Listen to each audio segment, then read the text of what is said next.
Salah satu yang menyebabkan perceraian ini terjadi adalah ketika masing-masing fokus dengan hak, bukan dengan kewajiban. Ketika kita fokus dengan kewajiban, insya Allah kita akan memenuhi hak.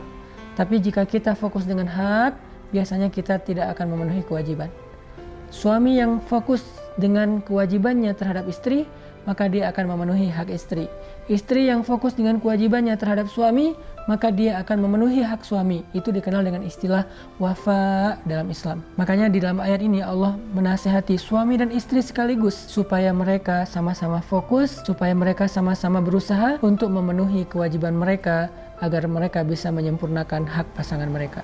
Yang pertama Allah katakan ar-rijalu qawwamuna 'alan nisa. Tugas ataupun kewajiban laki-laki. Kewajiban laki-laki itu adalah qawwamun, meluruskan. Maka ketika Allah katakan laki-laki adalah yang meluruskan perempuan, maka di sini Allah Subhanahu wa taala memberi nasihat kepada suami agar mereka menjaga kewajiban mereka. Tugas utama mereka adalah meluruskan istrinya. Arti meluruskan istrinya, Allah Subhanahu wa taala berfirman di dalam surat At-Tahrim, "Ya ayyuhalladzina amanu qu anfusakum wa ahlikum nara."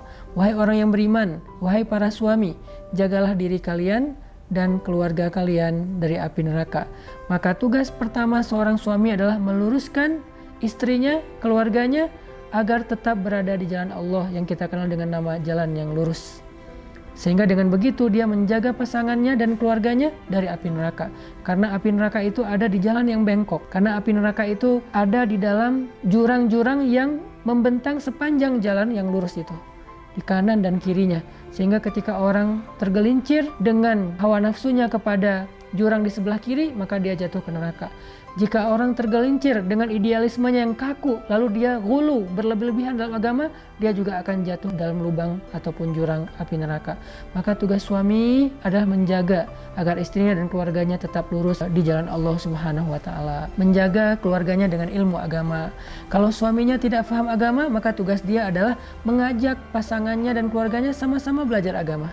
Dia tidak harus menjadi seorang ustadz, tapi dia bisa membawa keluarganya kepada para ustadz, bisa membawa keluarganya kepada para kiai, bisa membawa keluarganya kepada taklim, bisa membawa keluarganya kepada para guru, bisa membawa keluarganya kepada ilmu yang ada di masjid atau di beberapa tempat-tempat belajar agama. Ini artinya tugas suami yang pertama ternyata bukanlah masalah materi, bukan masalah kasih sayang yang sifatnya cinta, tapi adalah masalah akhirat. Itu tugas pertama.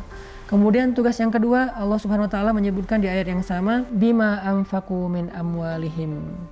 Tugas yang kedua adalah anfaqu min amwalihim, menginfakkan harta mereka. Maka di sini jelas bahwa tugas seorang suami adalah menafkahi istri dan keluarganya, anak-anaknya. Dan ini bukan soal siapa yang penghasilannya paling besar, tapi ini soal tanggung jawab, ini soal izzah atau kehormatan seorang laki-laki. Bahkan seorang suami tetap harusnya memberikan nafkah kepada istrinya walaupun istrinya punya kapasitas, punya harta yang lebih banyak daripada suaminya. Itu yang dilakukan Rasulullah SAW kepada Khadijah. Ketika Rasulullah menikah dengan Khadijah, Khadijah jauh lebih kaya daripada Rasulullah. Tetapi Rasulullah sebagai seorang laki-laki sejati tetap memberikan nafkah kepada Khadijah. Karena kaidahnya harta laki-laki, harta suami adalah harta istri. Sedangkan harta istri hanya harta istri. Jadi disitulah seorang istri belajar bergantung kepada suami. Dan dengan kebergantungan itulah seorang suami punya harga diri. Dan dia bisa menjalankan tugas nomor satunya, yaitu meluruskan perempuan. Lalu apa kriteria seorang istri yang solehah? Apa kriteria istri yang diridhoi oleh Allah? Istri yang memenuhi hak suami. Istri yang fokus dengan kewajibannya. Istri yang insya Allah jadikan hidupnya beribadah 24 jam sehari sepanjang hidupnya. Jadi Allah Subhanahu wa taala seolah-olah mengatakan begini, wahai perempuan-perempuan, wahai istri-istri, jadilah kalian istri yang solehah. Bagaimana cara menjadi istri yang solehah? Ada dua nasihatnya, qanitat, hafizat. Apa arti qanitat dan hafizat? Qanitat adalah